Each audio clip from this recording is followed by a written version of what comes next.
વિદ્યાર્થી મિત્રો, અગાઉના લેક્ચરમાં આપણે 4.1 નંબરનું ઉદાહરણ જોઈ ચૂક્યા છે અને આજે જોવા જઈ રહ્યા છે 4.2 નંબરનું ઉદાહરણ. તો એમાં જોઈએ કે CCl4માં N2O5નું 318 કેલ્વિન તાપમાને વિઘટન. N2O5ની શરૂઆતમાં એટલે કે પ્રારંભિક સાંદ્રતા આપણને આપી દીધી છે 2.33 મોલ પર લીટર અને 184 મિનિટ પછી ઘટીને કેટલી થઈ જાય છે 2.08 મોલ પર લીટર. તો આપણાને આ સમીકરણ એટલે કે એક પ્રક્રિયા આપણાને આપી દીધી છે. એ પ્રક્રિયા માટે આપણાને એના સરેરાશ વેગ કલાકમાં, મિનિટમાં અને સેકન્ડના સમયમાં શોધવાનું કીધેલું છે અને એના સાથે NO2ના ઉત્પન્ન થવાનો વેગ કેટલો હશે એ પણ શોધવાનું કીધું છે. તો દરેક વિદ્યાર્થી મિત્રોએ ખાસ કરીને ધ્યાન આપવું કે પહેલાં તો તમારી જોડે આ ક્વેશ્ચન હોય તો એમાં આટલા જે પણ શબ્દો આપેલા છે એના પર ટીક કરી રાખવું મારી જેમ, અથવા તો નથી તો આ ક્વેશ્ચન લખીને આટલા શબ્દો પર ટીક કરો. એના સાથે આપણે ચર્ચા કરી લઈએ. તો કે 4.2 નંબરના ઉદાહરણમાં સૌપ્રથમ તો ખાસ કરીને નોંધ લો કે પ્રારંભિક સાંદ્રતા એટલે હું અહીંયા લખવા જઈશ સમીકરણ પહેલાં તો લખી નાખીએ. તો શું આપણાને આપ્યું છે 2N2O5 ગેસ માંથી 4NO2 gas plus O2 gas. આ પ્રક્રિયા માટે આપણે જોઈએ તો સરેરાશ વેગ આના માટે લખવો હોય તો કઈ રીતે લખાશે? તો યાદ કરો, દરેક વિદ્યાર્થીઓને પ્રક્રિયકો અને નિપજો માટે આપણે અલગ અલગ રીતે લખી શકીએ છીએ. તો આના માટે મારે સરેરાશ વેગ લખવો હોય તો એના કેટલા મોલ દેખાય છે 2. તો પ્રક્રિયકો માટે નિશાની -1/2 બ્રેકેટમાં ડેલ્ટા. કયો પ્રક્રિયક છે? તો કે N2O5. અત્યાર સુધી દરેક વિદ્યાર્થીઓને યાદ કરો તો યાદ આવશે N2O5ની જગ્યાએ આપણે R લેતા હતા, Rમાંથી P. તો આપણને અહીંયા જોવા મળે છે N2O5 એટલે કે delta N2O5 by delta T. Okay, અને આના બરાબર આપણે એના સાથે કોણ આપી દીધું છે? તો કે નિપજોમાં 4NO2 અને O2. તો આના માટે હું લખવા જઈશ તો નિપજો માટે કઈ નિશાની આવશે? +1/4 delta NO2 by delta T is equal to O2 માટે લખવું હશે તો plus delta O2 by delta T. તો દરેક વિદ્યાર્થીઓને ખાસ કરીને આ તો ગયા લેક્ચરની આપણી એક યાદ હતી એના સ્વરૂપે આપણે યાદ કરી લીધું, જે ગમે તે સમીકરણ માટે આપણે લખી શકીએ છીએ. તો હવે ધ્યાન આપવા જેવું કે આપણને ક્વેશ્ચન આપેલો છે, એ ક્વેશ્ચનમાં આપણે કઈ રીતે આગળ વધી શકીએ.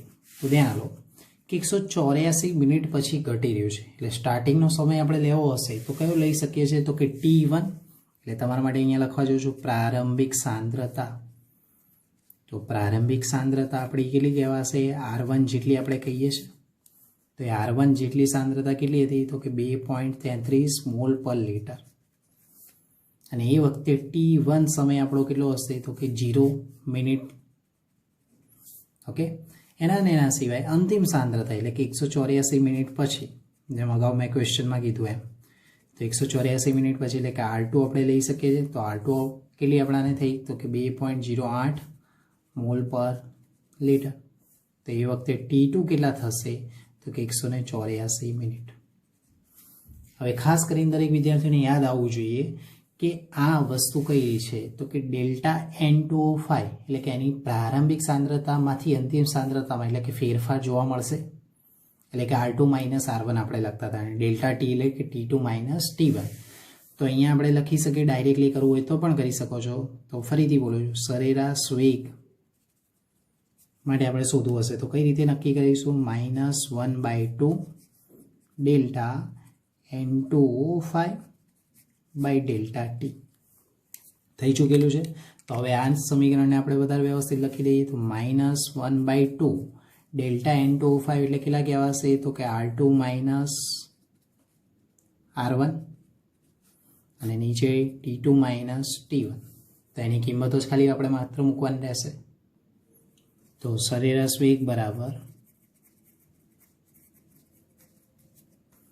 યાદ કરો વિદ્યાર્થીઓ, -1/2 R2ની કિંમત આપણી જોડે કેટલી હતી? તો 2.08 માઇનસ R1ની કિંમત 2.33 ભાગ્યા 184 - 0 જોવા મળશે આપણને. જેથી કરીને આપણે કરીશું તો -1/2 પહેલાનો જવાબ આવશે -0.25 અને આનો જવાબ આવશે 184 તો આ બધાનું કેલ્ક્યુલેશન તમે આપશો તો કેટલો જોવા મળશે? માઇનસ માઇનસ કેવા થશે? પ્લસ. અને એને કેલ્ક્યુલેશન આપણે આપીએ તો 6.793 ઇન્ટુ 10⁻⁴. એકમ કયો લખો? ખાસ કરીને દરેકને પ્રોબ્લેમ થશે. તો યાદ કરો, સાંદ્રતાનો ફેરફારનો એકમ આપણે શેમાં લખીએ છીએ? મોલ પર લીટર. અને આનો એકમ આપણે શેમાં લીધો છે? તો કે મિનિટમાં. તો આના પરથી આપણે લખી શકીએ mall litre inverse minute inverse. તો આ આપણો પહેલો આન્સર થઈ ગયો. ઓકે. હજુ પણ અહીંયા દરેક વિદ્યાર્થીઓએ ખાસ કરીને નોંધ લેવા જેવી છે કે આપણાને કલાક, મિનિટ અને સેકન્ડ 3 અલગ અલગ એકમમાં આપણાને કીધા છે. તો આ એકમ મિનિટને જ આપણે કન્વર્ટ કરી શકીએ છીએ. તો તમારા માટે ખાસ કરીને લખવા જાઉં છું કે 1 કલાક હશે તો 1 કલાક એટલે કેટલી મિનિટ જોવા મળશે? 60 મિનિટ. અથવા તો સેકન્ડ પ્રમાણે અત્યારે તમે લેવું છે તો કેટલી થશે? તો એને સારી એવી વસ્તુ આપણે કરી શકીએ. 1 મિનિટની અંદર, ફરીથી બોલું છું, 1 મિનિટની અંદર કેટલી સેકન્ડ જોવા મળે છે? તો કે 60 સેકન્ડ જોવા મળે છે. ખાસ કરીને અમુક વિદ્યાર્થીઓને આ પણ યાદ નથી હોતું, તો યાદ રાખવું 1 કલાક બરાબર 60 મિનિટ. અને સેકન્ડની વાત કરો તો 3600 સેકન્ડ તમને જોવા મળશે. અને 1 મિનિટ બરાબર કેટલી જોવા મળશે? 60 સેકન્ડ. તો આટલું યાદ રહી ચૂક્યું. હવે આ જ એકમને આપણે ફરીથી આપણે કન્વર્ટ કરવા જઈ શકીએ છીએ. તો કઈ રીતે થશે? તો વિદ્યાર્થીઓ ધ્યાન આપો, આટલો આન્સર તો આપણો હતો, આ મિનિટમાં છે. તો મિનિટમાંથી મારે એને શેમાં કન્વર્ટ કરવો છે? સેકન્ડમાં. તો 1 મિનિટ બરાબર કેટલી જોવા મળે? 60 સેકન્ડ. તો હવે હું અહીંયા નવું સ્ટેપ લખવા છું, ધ્યાન આપજો. સરેરાશ વેગ બરાબર, જવાબ આટલે સુધી આપણો ઓકે, આટલે સુધી તમારું બધું જ ઓકે આવવાનું છે. પણ 184 મિનિટ આપેલો છે, એને તમારે કન્વર્ટ કરવો છે. તો કઈ રીતે થશે? -1/2 -0.25 એકમ એનો ફરીથી લખી દઉં છું, મોલ પર લીટર. પરંતુ 184 મિનિટને મારે કન્વર્ટ કરવી હશે તો 60 વડે ગુણવા પડશે. તો હવે મારો જવાબ જોજો, સેકન્ડમાં લખેલો હશે. ખબર પડી બધાને? તો ફરીથી બોલું છું, 184 ગુણ્યા કેટલા થશે? 60. તો આના નાના પરથી આપણે કરી શકીએ છીએ -1/2, અહીંયા -0.25 છેદમાં 184 ગુણ્યા 60. અને હવે એકમ તમે લખી શકો છો mall litre inverse second inverse. Okay. તો દરેક વિદ્યાર્થીએ ખાસ કરીને આટલું જોઈ લીધું, -1/2 -0.25 184 ભાગ્યા 60 mall litre inverse second inverse. તો આનો આન્સર તમે કેલ્ક્યુલેશનમાં લાવશો તો કેટલો જોવા મળશે? તો માઇનસ માઇનસ તો કેવા થઈ જશે? પ્લસ. 1.132 ગુણ્યા 10⁻5. એકમ કયો લખીશું? Mall litre inverse second inverse. તો આ મારો આન્સર બીજો. ઓકે. દરેક વિદ્યાર્થીને આટલા સુધીમાં ફોકસમાં કોઈ તકલીફ નથી. હવે જુઓ કે 1 કલાક બરાબર મારી જોડે 60 મિનિટ છે. તો હું તમને એક બીજો સવાલ અંદર પૂછવા માંગુ, 1 મિનિટ બરાબર કેટલા કલાક થાય? તો તમે કહેશો સર 1 મિનિટ મારે કરવી હોય તો 1/60 કલાક થાય. સાચું કે નહીં? દરેક વિદ્યાર્થીને ફરીથી પૂછું છું, 1 મિનિટ બરાબર કેટલા થશે? 1/60 કલાક થવા જોઈએ. એટલે કે 1 કલાક બરાબર 60 મિનિટ, તો 1 મિનિટ બરાબર 1/60 કલાક. તો અહીંયા આપણે ધ્યાન આપવા જેવું, અહીંયા ફરીથી જુઓ, સરેરાશ વેગ મેં શોધેલો છે, મિનિટમાં શોધ્યો છે, એના મારે કલાકમાં કરવો છે. તો 184 ભાગ્યા મારે કેટલા કરવા પડે? 60. દરેકને ખબર પડી? ફરીથી બોલું છું, અહીંયા એકમ મારો શેમાં છે? તો કે મિનિટમાં આપેલો છે, મારે એને કલાકમાં કન્વર્ટ કરવો છે. તો 184 ભાગ્યા કેટલા કરવા પડશે? 60. તો ફરીથી આપણે નવું સ્ટેપ લેવા જઈએ. નવા સ્ટેપમાં કઈ રીતે લખીશું? તો ધ્યાન આપો દરેક વિદ્યાર્થી. સરેરાશ વેગ બરાબર -1/2 -0.25. પરંતુ અહીંયા ધ્યાન આપવાનું, 184 મિનિટ હતા, એને મારે કલાકમાં કન્વર્ટ કરવા હતા. ભાગ્યા કેટલા કરવા પડશે? 60. માઇનસ માઇનસ કેવા થઈ જશે? પ્લસ. એટલે આપણો જવાબ કેટલો આવશે? 0.25 ગુણ્યા 60 ભાગ્યા 184. ઓકે. અને ગુણ્યા કેટલા રહેશે? 2. તો આનો કેલ્ક્યુલેશન તમે કરવા જશો તો કેટલો મળશે? 4.076 ગુણ્યા 10⁻². એકમ કયો લખીશું? મોલ લીટર ઇન્વર્સ અને હવે હવર ઇન્વર્સ. હવર એટલે કે કલાક. તમે ગુજરાતીમાં એકમ પણ લખી શકો, એવું જરૂરી નથી. તો દરેક વિદ્યાર્થી માટે આ કયો જોવા મળ્યો? ત્રીજો આન્સર. ઓકે. તો ફરીથી બોલું છું, જ્યારે તમારે આટલું કરવું હશે તો ખાસ કરીને આ એક કોન્સેપ્ટ યાદ રાખવો. અને બીજી સારી વસ્તુ, આપણે આ દાખલા માટે કયું યાદ રાખવું? તો ફરીથી દરેકને બોલું છું કે આ દાખલાની અંદર દરેક વિદ્યાર્થીએ આ પ્રક્રિયા વેગ કઈ રીતે શોધ્યો હતો એ ખાસ કરીને યાદ રાખવું, કારણ કે આ ખૂબ જરૂરી છે. તો વિદ્યાર્થીઓ અંદર લાસ્ટ આપણાને શોધવાનું કીધું છે NO2નો વેગ ઉત્પાદનનો. તો આપણે અગાઉ ચર્ચા કરી ચૂક્યા છે સરેરાશ વેગ માટેની. સરેરાશ વેગ બરાબર આપણી જોડે શું જોવા મળતું હતું તો કે -1/2 delta N2O5 by delta t. અને એના સાથે આપણાને બીજી એક સારી ચર્ચા આપી દીધી છે. કેટલો આપી દીધું છે તો કે 4 મોલ, એટલે કે 4 મોલ આપણાને આપી દીધા છે. તો 1/4 પણ નીપજ હોવાના લીધે plus delta NO2 by delta T. અગાઉ આપણે સરેરાશ વેગ આપણે શોધી ચૂક્યા છે આનો N2O5ના આધારે. તો સરેરાશ વેગ આપણાને મળી ચૂક્યો છે. કેટલો જોવા મળ્યો છે તો કે 6.79 ઇન્ટુ 10⁻⁴, એટલે કે 6.79 ઇન્ટુ 10⁻⁴ આપણને આવું જોવા મળી ચૂક્યું છે. એકમ કયો લખતા હતા? Mall litre inverse minute inverse. આપણને આવું જોવા મળી ચૂક્યું છે. તો ધારો કે આને નંબર 1 આપું ને આને નંબર 2 આપું, તો આ બંને પરથી આપણે સરખાઈ શકીએ છીએ NO2નો ઉત્પાદનનો વેગ. તો દરેક વિદ્યાર્થીઓ જો 1/4 delta NO2 by delta T બરાબર 6.79 ઇન્ટુ 10⁻⁴. યુનિટ આપણે કયું લખીશું? Mall litre inverse minute inverse. આપણે આવું લખી શકીએ છીએ. તો આ 4ને અહીંયા ગુણાકારમાં લઈ જઈશું તો આપણને delta NO2 by delta T જોવા મળશે. બરાબર કેટલું જોવા મળશે? 4 ગુણ્યા 6.79 10⁻⁴. એકમ કયો? Mall litre inverse minute inverse. તો એના પરથી એનું કેલ્ક્યુલેશન કરાવશો તો 2.72 ગુણ્યા 10⁻³ mall litre inverse minute inverse. તો આ રીતે તમારો આન્સર જોવા મળશે. ઓકે, તો વિદ્યાર્થીઓને ખાસ કરીને આ વસ્તુ કઈ રીતે આવી તો યાદ કરો કે દરેકે દરેક પ્રક્રિયાઓ હોય કે નિપજ હોય, દરેકો માટે પ્રક્રિયા વેગ કેવો હશે? સરખો જોવા મળશે. તો નાના પરથી તમે કેલ્ક્યુલેશન કરી શકો. તો આવી રીતના સમ તમારા ગુજકેટ અથવા તો કોમ્પિટિટિવ એક્ઝામમાં પૂછાઈ શકે. એક સારો એક્ઝામ્પલ જોઈ શકો. ચોપડીમાં બહુ જ કેલ્ક્યુલેશનમાં એમને ફટાફટ આપણે સમજાવ્યું છે, પણ આને એક્સપ્લેન કરીને સમજાવવા પાછળનું એક જ રીઝન કે આવા 5 આવે કે 50 આવે તમે ગણી શકો. હવે આપણે જોવા જઈ રહ્યા છે લખાણ સંબંધિતમાં 4.1 નંબરનું ઉદાહરણ. 4.1માં આપણને આપી દીધું છે કે R2P પ્રક્રિયા થઈ રહી છે. એ પ્રક્રિયા માટે 0.03 મોલરથી ઘટીને 0.02 મોલર 25 મિનિટમાં થાય છે. તો સમયના અલગ અલગ એકમમાં આપણે સરેરાશ વેગ શોધવાનો કીધો છે. તો કે મિનિટમાં પણ શોધો અને સેકન્ડમાં પણ શોધો. તો સૌપ્રથમ આપણે મિનિટમાં શોધવી લઈએ. તો દરેક વિદ્યાર્થીઓ અહીંયા ધ્યાન આપજો કે R2P પ્રક્રિયા માટે, ફરીથી બોલો છો, R2P પ્રક્રિયા માટે આપણે શું કરી શકીએ? તો કે આના માટે સરેરાશ વેગ આપણે શોધવો હોય તો સૂત્ર કયું બનશે? R એવરેજ બરાબર minus delta R by delta t. અને minus delta R by delta t એટલે કે પ્રક્રિયકો માટે આપણે કઈ સંજ્ઞા લખીએ છીએ? માઇનસ લખીએ. ડેલ્ટા R માટે આપણે કઈ રીતે લખી શકીએ? તો અહીંયા ધ્યાન આપવું, ક્વેશ્ચનમાં આપણને આપી દીધું છે 0.03.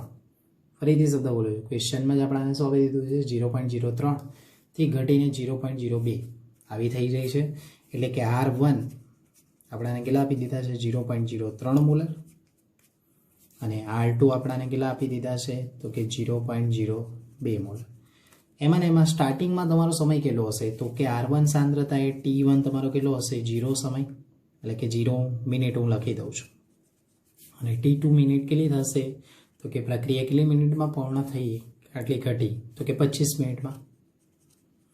તો આના પરથી આપણે R એવરેજ શોધી લઈએ. તો R એવરેજ બરાબર minus delta R by delta T બરાબર માઇનસ એમના એમ જ યાદ કરો સૂત્ર R2 minus R1 T2 minus T1 થઈ જશે.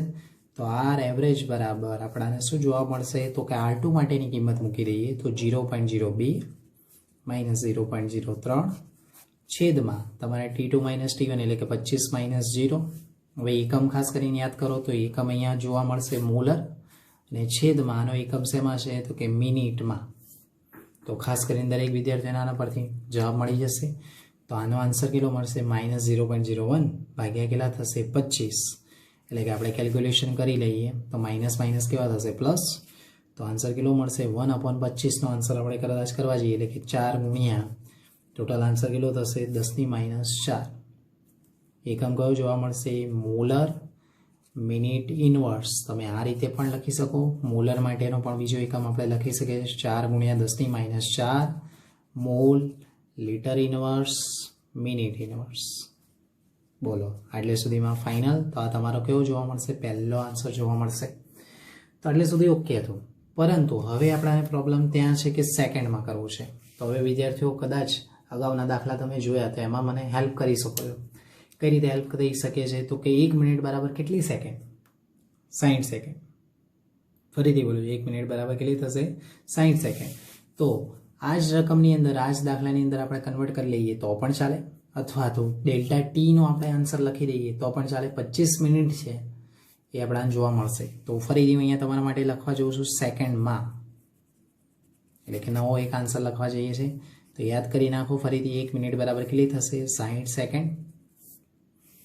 તો આર એવરેજ બરાબર શું જોવા મળશે? તો કે -∆r/∆t. માઇનસ એમના એમ જ ડેલ્ટા આરની વેલ્યુ આપણને અહીંયાથી મળી ચૂકી છે 0.02 - 0.03, એટલે કે -0.01. ઓકે. અને 25 મિનિટ, આનો આન્સર આપણને કેટલો મળ્યો? 25 મિનિટ, એટલે 25 ગુણ્યા કેટલી સેકન્ડ કરવી પડશે? 60. બોલો 25 ગુણ્યા 60 આપણે તમે કરી શકો છો. કેટલી જોવા મળશે? તો આનો કેલ્ક્યુલેશન આપણે કરાવીશું તો આપણને કેટલો જોવા મળશે? 6.67 ગુણ્યા 10⁻⁵. એકમ કયો જોવા મળશે? Mall litre inverse second inverse. તો આ રીતે તમે સેકન્ડમાં પણ આન્સર શોધી શકો છો. તો ખાસ કરીને દરેક વિદ્યાર્થીઓને એક અલગ અલગ એકમોમાં પૂછાતા હોય છે આવા ક્વેશ્ચન, તો યાદ કરી લાવવા. હવે લખાણ સંબંધિતમાં 4.2 નંબરનો આપણને ક્વેશ્ચન આપી દીધો છે કે પ્રક્રિયા 2A માંથી નીપજ પહેલા તો બને છે. પછી એમાં એની સાંદ્રતા 10 મિનિટમાં 0.5 મોલ પર લીટરથી ઘટીને 0.4 મોલ પર લીટર થઈ જાય છે. તો આ દરમિયાન વેગ કેટલો થશે? તો યાદ કરો, 2A માંથી શું બનતું હશે? નીપજ.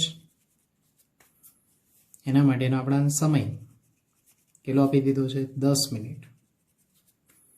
તો સમયનો ફેરફાર પણ આપણને ખબર પડી ચૂકી છે. ધારો કે તમે લઈ શકો ∆t બરાબર T2 - T1. તો દરેક વિદ્યાર્થી નોટિસ કરી શકે છે અગાઉના લેક્ચરમાંથી કે 10 મિનિટ માઇનસ સ્ટાર્ટિંગનો કેટલો હશે? 0 મિનિટ. તો એનો ∆tનો આન્સર આપણને કેટલો મળી શકે છે? 10 મિનિટ મળી જશે. ઓકે. એના સિવાય આપણાને આ જ પ્રક્રિયા આપી છે, એના માટે આપણે વેગ લખવા જઈએ તો વેગ કઈ રીતે લખી શકીએ? તો યાદ કરો દરેક, સરેરાશ વેગ બરાબર અથવા તો પ્રક્રિયા વેગ બરાબર શું જોવા મળશે? -1/2 ∆A/∆t જોવા મળશે. તો એના પરથી -1/2 ∆A ની વેલ્યુ આપણને કઈ રીતે મળશે? તો એનો R2 - R1 એ આપણને અહીંયા ક્વેશ્ચન પરથી જ ખબર પડી જશે. તો કેટલું મળશે? 0.4 - 0.5 કરી શકીએ છીએ આપણે. તો 0.4 - 0.5 ∆tનો આન્સર કેટલો મળશે? તો કે 10 મિનિટ. તો એ બધાના કેલ્ક્યુલેશન પરથી આપણે લઈ શકીએ. આનો આન્સર કેટલો આવશે? -0.1 ઇન્ટુ માઇનસ છે એટલે આપણે પ્લસ થઈ લખી શકીએ, એટલે આન્સર કેટલો લખીશું? 0.1. અને નીચે કેટલો આવશે? 20. એકમ કયો જોવા મળશે? ખાસ કરીને દરેક વિદ્યાર્થીને mall litre inverse minute inverse થઈ જશે. તો એના પરથી 0.1 ભાગ્યા 20 કરી દઈએ તો એનો આન્સર કેટલો મળશે? 5 × 10⁻³ mall litre inverse minute inverse. Okay. તો આજના લેક્ચરમાં અત્યાર સુધીમાં આપણે આ જ જોયું છે કે કઈ રીતે સરેરાશ વેગ શોધી શકાય છે. જે ગયા લેક્ચરમાં આપણે આનો ઉપયોગો જોતા હતા કે સમીકરણને કઈ રીતે સેટ કરી શકાય, એનો આજે એક એપ્લિકેશન જોઈએ. તો વિદ્યાર્થીઓ હવે આપણે સારું એવું જોવા જઈ રહ્યા છે વેગ નિયમ. ખૂબ જ સારો ટોપિક જેની ચર્ચા દરેક વિદ્યાર્થીઓએ ધ્યાનમાં રાખવી. તો વેગ નિયમ કઈ રીતે આપણે નોટિસ કરી શકીએ અને કઈ રીતે સમજી શકીએ? તો બહુ પહેલાં તો સરળ વ્યાખ્યા, પ્રક્રિયાના વેગને પ્રક્રિયકની સાંદ્રતાના અનુસંધાનમાં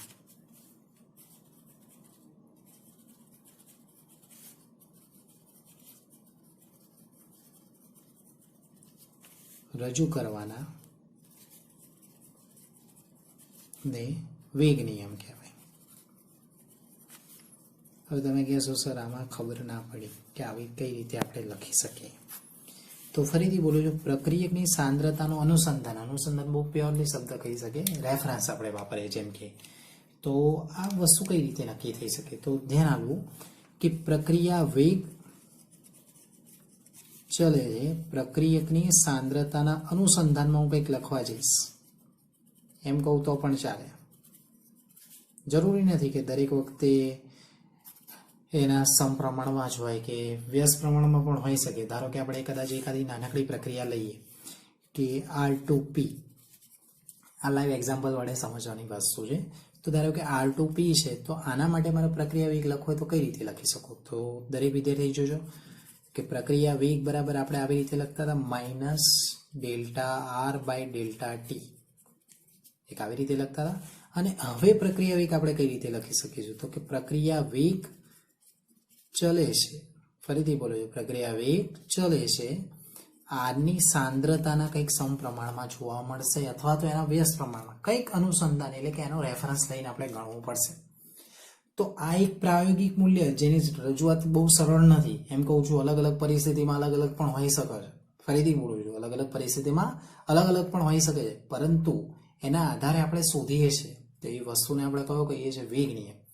નિયમ ક્યાંય શોધવાનો નથી, ક્યાંય સાબિત પણ નથી કરવાનો, પરંતુ અલગ અલગ પરિસ્થિતિમાં અલગ અલગ પ્રક્રિયા માટે અલગ અલગ હોઈ શકે છે. પરંતુ એમાં ખાસ કરીને શું યાદ રાખવું કે પ્રક્રિયકની સાંદ્રતાના અનુસંધાનમાં જ તમે રજૂ કરી શકો છો.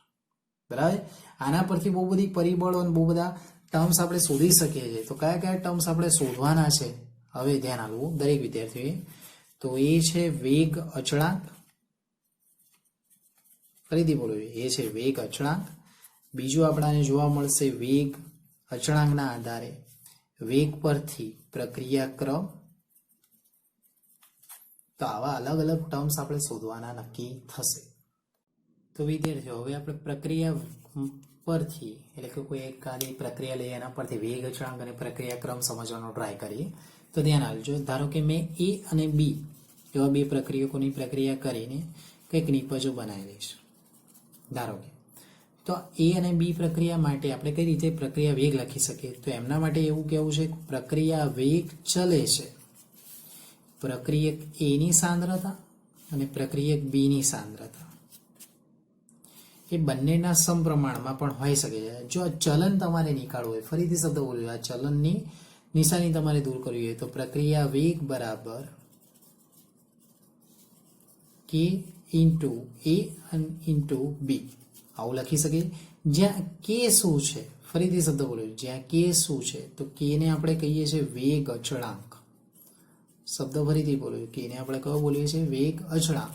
વેગ અચળાંક એટલે કે પ્રક્રિયા વેગ અને આ સાંદ્રતાને બંનેને અનુલક્ષીને કે આપણે સપ્રમાણતા અચળાંક મૂક્યો.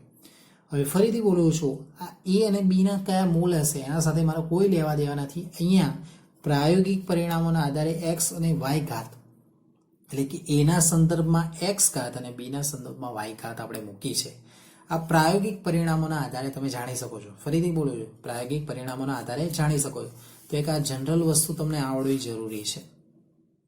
યાદ રહી ગયું દરેકને કે પ્રક્રિયા વેગ બરાબર K ઇન્ટુ A ની x અને B ની y. K ને આપણે શું કહીએ છીએ? વેગ અચળાંક. આ વેગ અચળાંકને પણ હજુ સારા શબ્દોમાં હું તમને લખવા જઈશ. તો જો વિશિષ્ટ વેગ અચળાંક ક્યારે કહેવાય? તો યાદ રાખજો ફરીથી, વિશિષ્ટ વેગ અચળાંક.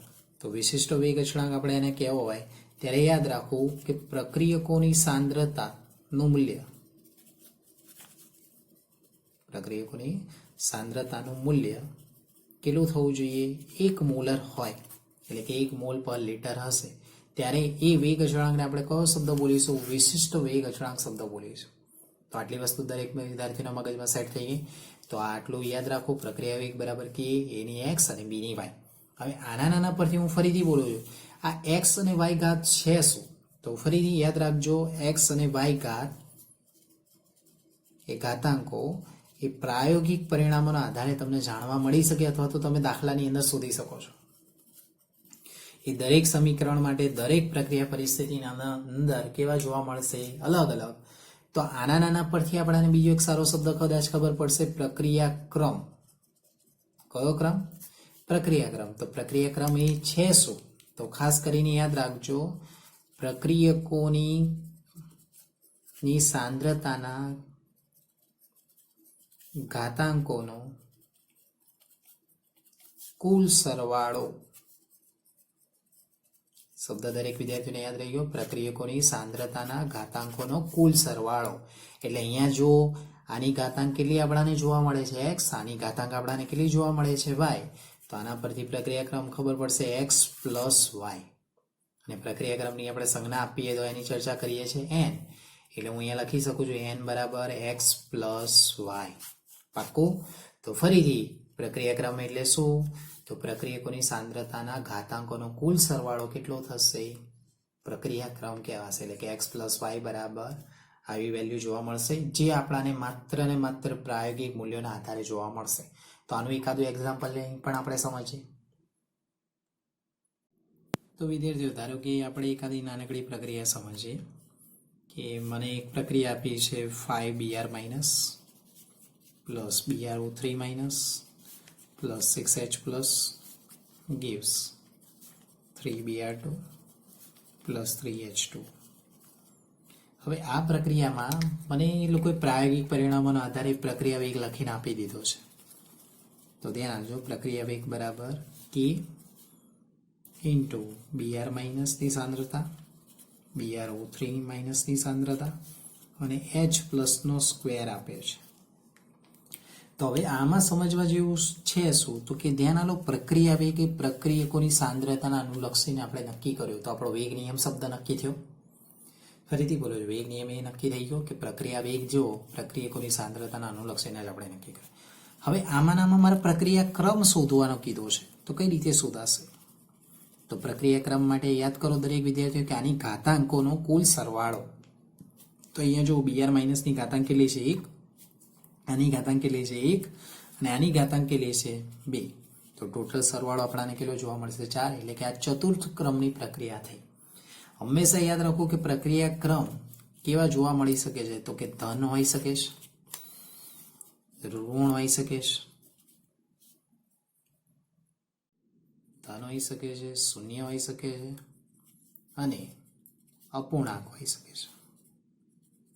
તમે ગમે તેવા લઈ શકો છો. ધારો કે કદાચ કોઈ પ્રક્રિયાક્રમ હું તમને સમજાવવા માંગુ, એક બીજો પ્રક્રિયાક્રમ આપણે જોઈએ તો ધારો કે H2 અને I2 પ્રક્રિયા માટે આપણે વિચારીએ તો કે H2 પ્લસ I2 માંથી શું બનતું હશે? તો 2HI.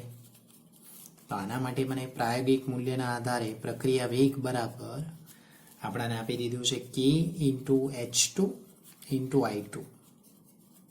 તો આના નાના પરથી આપણને શું જોવા મળશે? K ઇન્ટુ H2 અને I2. તો જો આની અંદર આની ઘાતાંકો કેટલી છે 1, આની ઘાતાંક કેટલી છે 1, તો આના નાના પરથી પ્રક્રિયાક્રમ આપણે નક્કી કરવો તો કરી શકીએ છીએ. 1 પ્લસ 1 એટલે કે કેટલું જોવા મળશે 2. તો આ કયા ક્રમની કહેવાશે? દ્વિતીય ક્રમની કહેવાશે. તો દરેક વિદ્યાર્થીને મગજમાં સેટ થઈ જવું જોઈએ કે કોઈ પણ પ્રક્રિયાનો ક્રમ આપણે આવી રીતે શોધી શકીએ છીએ. ફરીથી શબ્દ બોલેલું કે પ્રક્રિયકોની સાંદ્રતાનો ઘાતાંકોનો કુલ સરવાળો એ પ્રક્રિયાક્રમ જેટલો નક્કી થતો હશે. ઓકે, તો આના નાના પરથી મને હવે પૂછાય કે પ્રક્રિયાક્રમ તો ખબર પડી, પરંતુ પ્રક્રિયા વેગના એકમો કઈ રીતે નક્કી કરવા? તો અગાઉ આપણે જોઈ ચૂક્યા છે કે પ્રક્રિયા વેગ એટલે કે કોઈ કેમિસ્ટ્રીની અંદર આપણે વેગ શોધવો હોય તો શું નક્કી કરતા હતા? સાંદ્રતા ભાગ્યા સમય. ફરીથી બોલો છો, પ્રક્રિયા વેગ બરાબર શું નક્કી કરતા હતા? સાંદ્રતા ભાગ્યા સમય. જ્યાં સાંદ્રતાના એકમ આપણે શેમાં લેતા હતા? મોલ પર લીટરમાં. અથવા તો સમય માટે આપણે એકમ કયા લેતા હતા? સેકન્ડમાં નક્કી કરતા હતા. પરંતુ બીજા એકમો પણ છે, એ ખાસ કરીને યાદ રાખવા. સામાન્ય વપરાશ માટે આપણે મોલ પર લીટર લઈએ છીએ, પરંતુ એસઆઈ એકમ પદ્ધતિમાં આપણે એના એકમ કયા વાપરીએ છીએ? મોલ, મીટર, માઇનસ ક્યુબ, અથવા તો કયું વાપરીએ છીએ? મોલ, સેન્ટીમીટરની -3. તો આ એકમો પણ ક્યાંક ને ક્યાંક વાપરાય છે JEE નેટની અંદર. તો એ પણ ખાસ કરીને દરેક વિદ્યાર્થીઓ ધ્યાનમાં લેવા. તો આના નાના પરથી હવે મારે પ્રક્રિયા વેગ પરથી વેગ અચળાંકનો એકમ શું નક્કી થશે એ મારે શોધવું છે. તો હવે ખાસ કરીને દરેક વિદ્યાર્થીઓએ ધ્યાન આપવું. તો વિદ્યાર્થીઓ, ધારો કે આપણે આ પ્રક્રિયા લીધી હતી, A પ્લસ B માંથી શું બનતું હતું? નિપજ. તેના માટે આપણે પ્રક્રિયા વેગ કઈ રીતે લખતા હતા? પ્રક્રિયા વેગ બરાબર K ઇન્ટુ A ની x ઘાત અને B ની y ઘાત. તો હવે ધ્યાનથી જો કે ધારો કે હું K ની કરતા બનાવું તો શું જોવા મળશે? પ્રક્રિયા વેગ ભાગ્યા એની એક્સ ઘાત અને બીની વાય ઘાત જોવા મળશે આપણને. તો આના નાના પરથી યાદ કરો, પ્રક્રિયા વેગનો એકમ આપણને શું જોવા મળશે? સાંદ્રતા ભાગ્યા સમય અને છેદમાં એ એટલે આ બોક્સ શું દર્શાવે છે? તો કે આ કૌંસ આપણને દર્શાવે છે સાંદ્રતાની એક્સ ઘાત અને આ બોક્સ આપણને શું દર્શાવે છે? સાંદ્રતાની વાય ઘાત. ફરીથી શબ્દ એટલે સુધી દરેક વિદ્યાર્થીને ખબર પડી કે પ્રક્રિયા વેગનો એકમ આપણને શું જોવા મળે? સાંદ્રતા ભાગ્યા સમય. એ એટલે સાંદ્રતાની એક્સ ઘાત અને બી એટલે સાંદ્રતાની વાય ઘાત. તો આના નાના પરથી આપણને ખબર શું પડશે? તો કે સાંદ્રતા ભાગ્યા સમય તો એમનો એમ જ રહેવાનું છે,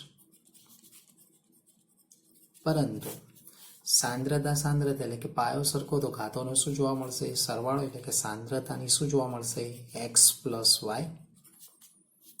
અને એક્સ પ્લસ વાયને આપણે સંજ્ઞા આપીએ છીએ એન. યાદ કરો દરેક વિદ્યાર્થીઓ, ફરીથી બોલો છો, યાદ કરો એક્સ પ્લસ વાય એટલે કે પ્રક્રિયા ક્રમ નક્કી કરીએ છીએ. તો શું નક્કી થશે? સાંદ્રતા ભાગ્યા સમય અને શું લખાશે અહીંયા? સાંદ્રતાની એન ઘાત લખાશે. તો આના નાના પરથી આપણે શું નક્કી કરી શકીએ છીએ? તો જો આ એન ઘાતને આપણે ઉપર લઈ જઈએ તો શું નક્કી થશે? સાંદ્રતાની એક ઘાત એટલે 1 માઇનસ એન અને ભાગ્યા શું લખાશે? સમય. તો આ તમારો શું જોવા મળ્યો? પ્રક્રિયા વેગ એટલે કે એમના પરથી વેગ અચળાંકનો એકમ.